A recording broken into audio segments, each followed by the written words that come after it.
Get inspired, everybody. I'm Diane Bennett, and you are watching Life Inspired, which is a program all about how life was going along, and there's a ... and then God moment in your life, and now you're walking an inspired life.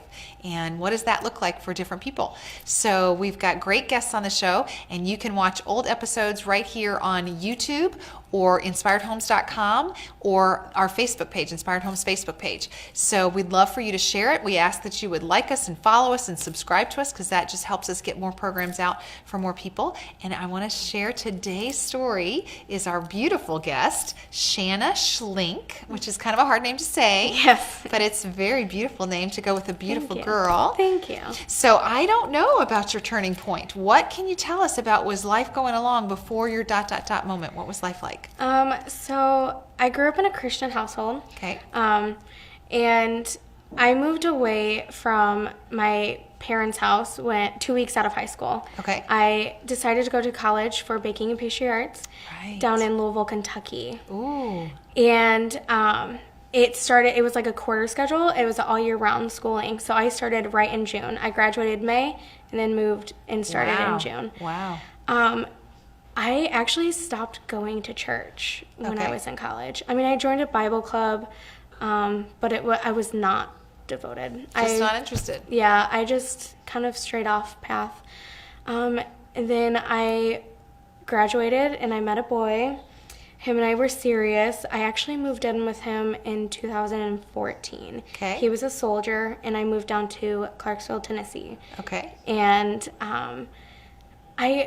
halfway through me living there, I just started feeling like I was just stuck. I didn't feel like my life was supposed to be this. I was working at fast food, not like fast food's bad or anything, but I was out of college. I see all my friends with these amazing jobs and being chefs and pastry chefs, and I was decorating cakes at Dairy Queen. So, things happened with my ex, and him and I actually split up, and I ended up moving back home. I had no money, no car, and no place to live, and no job. And so I moved home, and I decided to go back to the church I grew up in, which is Granger Missionary Church. Okay. And I felt like God was just calling me to just get back into church. And so I did. I was like, okay, I'll go back. Whatever, God. Whatever. I'm here. And then I was applying for jobs, and it was 2 days of me being home. And my dad said something to me because I was sitting on the couch applying for jobs, and he's like, why are you passing up this one opportunity? And I was like, I'm not good enough for it, Dad. Wow. And he was like, what do you mean you're not good enough for it? You've been decorating cakes since you were 8 years old. You went to college for it, and you're a certified pastry chef. What do you mean you're not good enough for it?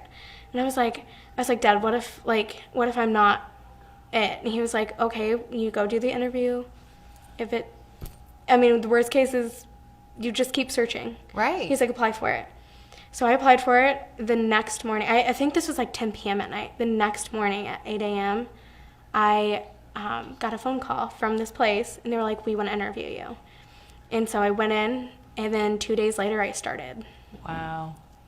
I was nervous. It was my first actual, baking position, and it was at Holy Cross College. So I baked everything for breakfast, lunch, and dinner, and for the cafe and any catering events that were on campus. I did it all. Wow. And so I did that for 2 years, and then we were told we were losing our job. Oh, no. But at this time, God and I were talking. I decided I was going to start praying at little sermons and stuff about prayer. And I was like, I'm going to start praying every day. Any chance that I get. When I'm baking, I'm going to just talk to God. When I'm in the car, talk to God. I prayed and prayed and prayed and prayed. And what does that look like, talk to God? Sometimes out loud, sometimes in your head? Kind of just like this. Most of it was just in my head. I know a lot of people say when you pray, you bow your head, close your eyes. But I felt like it was just a conversation, in my head, to God. Yeah. And so I was having this feeling of going back to college at this point. This was before I was told we were losing my job. This was like January, and I ended up leaving Sodexo with Holy Cross in like July. But it was like January, and I wanted to go back for American Sign Language interpreting. And I was like, why, God? Why am I going back to college? Like, I don't have the money for this. I'm gonna be needing health insurance and like all this stuff. Like, what are you having me do here? And so I was like, I'll just apply. I'll submit an application. If I don't get in, door closed.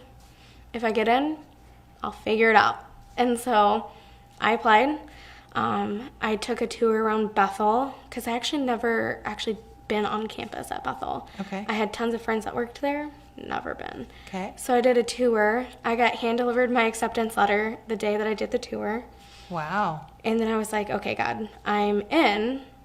Now you have to help me get money because I'm not rich. Right. And so I applied for FAFSA, and I ended up getting all grants and all scholarships. Wow. In my first year, and I ended up getting money back.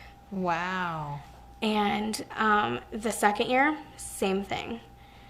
The third year, this year actually, I was a little iffy. I got a report saying that I had to owe money, and I was like, God, we talked about this. If you wanted me to go back to college, you have to help me. And then all of a sudden, I got this letter in the mail that the missionary church was giving out a scholarship, and I can apply for it. And there it was. So you're in your third year of college. I'm about to ASL. graduate. Well, actually, I'm not. Oh, you had credits from before. Yeah, I had 40 credits that transferred in. So Wow. I am going to graduate in May, but not for ASL. No. Okay, so what are you graduating in? I'm graduating with a liberal arts degree with concentrations in sociology, business, and ASL. Wow.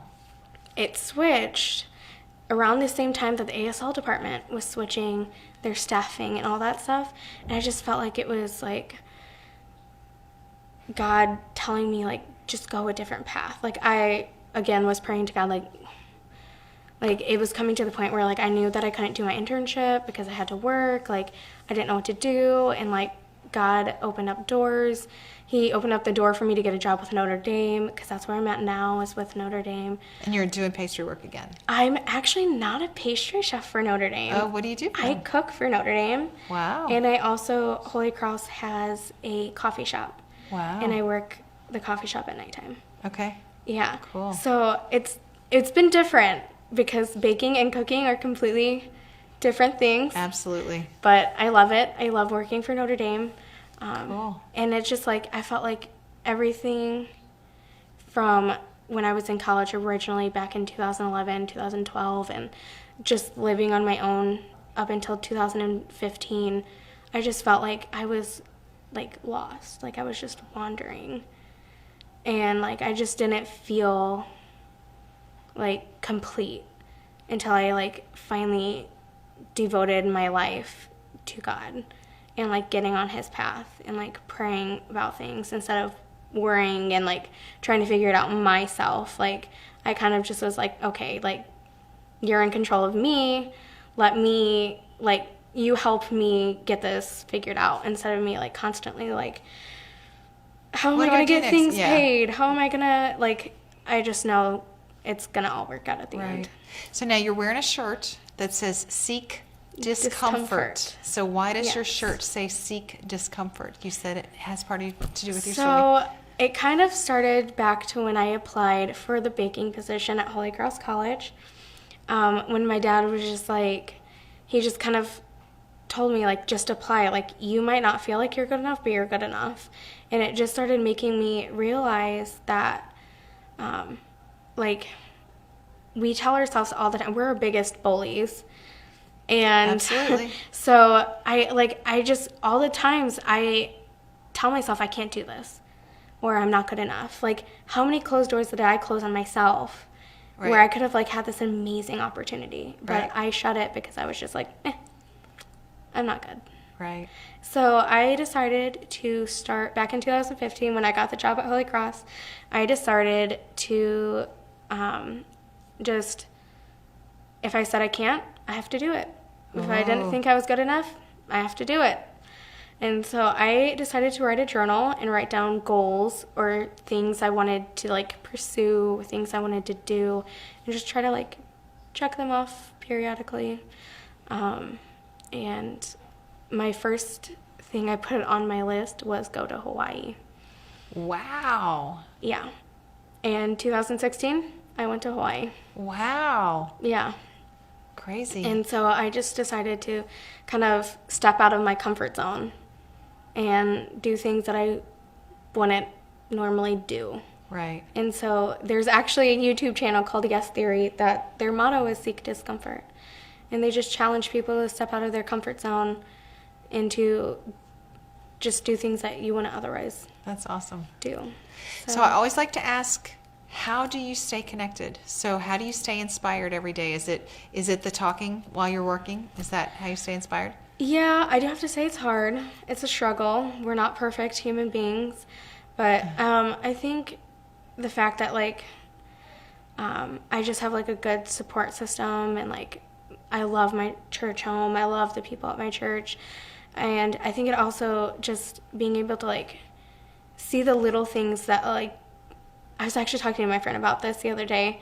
The little things that God does, but a lot of people write it off as, oh, I'm lucky.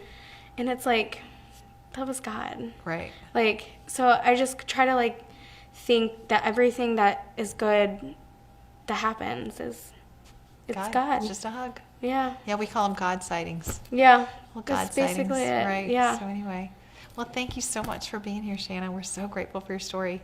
Thanks. So if you guys would like to connect with Shanna, message us right here, whether you're on Facebook or on YouTube or at inspiredhomes.com. There's a way to message us in any of those places. And so, yeah, I know she would be happy to talk to you about her journey and how she got kind of following Christ. And so, yeah, thanks for sharing. You're welcome. And you guys, thanks for sharing this with anybody that you think needs to hear the story. And don't be afraid. Go seek discomfort.